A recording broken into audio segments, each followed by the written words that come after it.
Hi everyone. और आज के इस वीडियो लेक्चर में हम लोग डिस्कस करेंगे what is non cooperation movement. Class 10th chapter number 2 we are going to discuss. Chapter first की वीडियो लेक्चर ऑलरेडी मैं अपलोड कर चुका हूँ। लिंक आपका डिस्क्रिप्शन में दिया गया है। महात्मा गांधी के द्वारा जो बुक लिखी गई थी हिंदू स्वराज, उसमें उन्होंने बताया गया था कि अंग्रेज़ों का भारत में रहने का बड़ा कारण है हमारा उनके साथ कॉपरेशन करना। उनके अनुसार अगर भारतीय अपना कॉपरेशन करना बंद कर देंगे तो ब्रिटिश गवर्नमेंट कुछ समय के अंदर इंडिया से रूट आउट हो जाएगी, ख़त्म हो जाएगी। और इसी के कुछ समय बाद इंडिया में एक एक्ट बना which is consider Rowlatt act. इस एक्ट में बेसिकली क्या किया गया, डिटेंशन को इंक्रीमेंट दिया गया कि बिना किसी पैटिशंस के अगर कहीं भी कोई मॉबिंग करते हुए क्राउड मिल जाता है या कहीं पे भी 4 से 5 लोग एक साथ इकट्ठे मिल जाते हैं तो उनको अरेस्ट कर दिया जाएगा। And after this we have seen also one incident, it is called Jallianwala Bagh massacre. और इसी के बाद आपका जलियांवाला बाग मैसेकेयर भी हुआ था।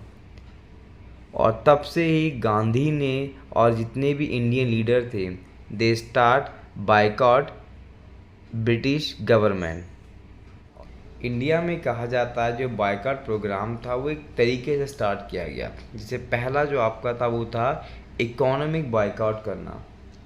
अंग्रेज़ों के साथ किसी भी टाइप की इकोनॉमिक एक्टिविटी को कंटिन्यू ना करना इस बॉयकॉट प्रोग्राम में शामिल था, जहाँ पे government college, schools and court, जो भी लॉयर उस समय ब्रिटिश गवर्नमेंट के लिए काम कर रहे थे, जो भी टीचर उस समय काम कर रहे थे, जो स्कूल्स कर रहे थे, उन सब ने आपस में क्या करा, इसको फुली बॉयकॉट कर दिया।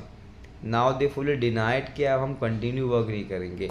और इसी को हम क्या बोलते हैं, इकोनॉमिक्स फेलियर। इकोनॉमिक्स जो आपका हार्म्स था वो यहाँ पे पहुँचाया गया। फॉरेन गुड्स ये भी आपका इकोनॉमी में आता है। स्टार्टिंग में इंडिया में जो नेता लोग थे मोस्ट ऑफ वो बेसिकली प्रमोट करते थे फॉरेन गुड्स को पहनना। And Gandhi has been replace that into the khadi.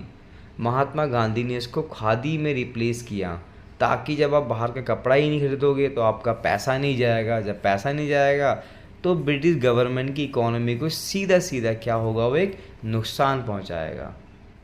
Third है आपका पॉलिटिकल प्रोग्राम। इसमें हम डिस्कस करेंगे पार्लियामेंट्री रिफॉर्म्स, जहां पे काउंसिल ऑफ इलेक्शन की बात की गई थी कि हर एक देहात में, हर एक रूरल एरिया में एक काउंसिल इलेक्शन होगा जहाँ पे कुछ ऑफिसर होंगे, वो बेसिकली ब्रिटिश गवर्नमेंट के लिए काम करेंगे। अब जब इलेक्शन ही नहीं होगा तो कोई किसी के लिए क्या काम करेगा। यहाँ पे साफ साफ जो पॉलिटिकल हार्म्स पहुँचाने की कोशिश की गई थी ब्रिटिश गवर्नमेंट को। नेक्स्ट पॉइंट है आपका resignation of Indian members from the nominated seats of local body. उस समय जो पंचायत का इलेक्शन होता था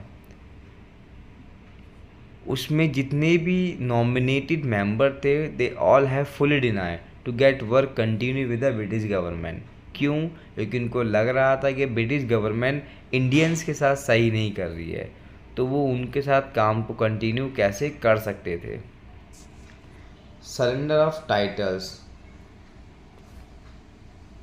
ऑनररी ऑफिसेस, जो अंग्रेज़ों ने रिस्पेक्ट के रूप में इंडियंस को कुछ टाइटल दिए थे, जैसे महात्मा गांधी हैज़ एडॉप्टेड केसरे हिंद, वो उन्होंने अब वापस कर दिया। बहुत सारे उस समय नेशनल लीडर थे, उन्होंने जितने भी टाइटल ब्रिटिश गवर्नमेंट से रिसीव्ड किए थे now they have start to return them कि भाई हम आपके टाइटल को मैं कंटिन्यू नहीं रख सकते। और इस सीधा सीधा क्या था, आपका पॉलिटिकल हार्म्स पहुंचाया जा रहा था ब्रिटिश गवर्नमेंट को। और अगर आपको ब्रिटिश गवर्नमेंट पार्टी ऑर्गेनाइज करती है so now no one wants to go there, कोई भी वहाँ पे नहीं जाना चाहता था। इसका सीधा सीधा जो इम्पैक्ट था वो आपका इकोनॉमिकल और पॉलिटिकल हार्म्स के रूप में देखा गया था।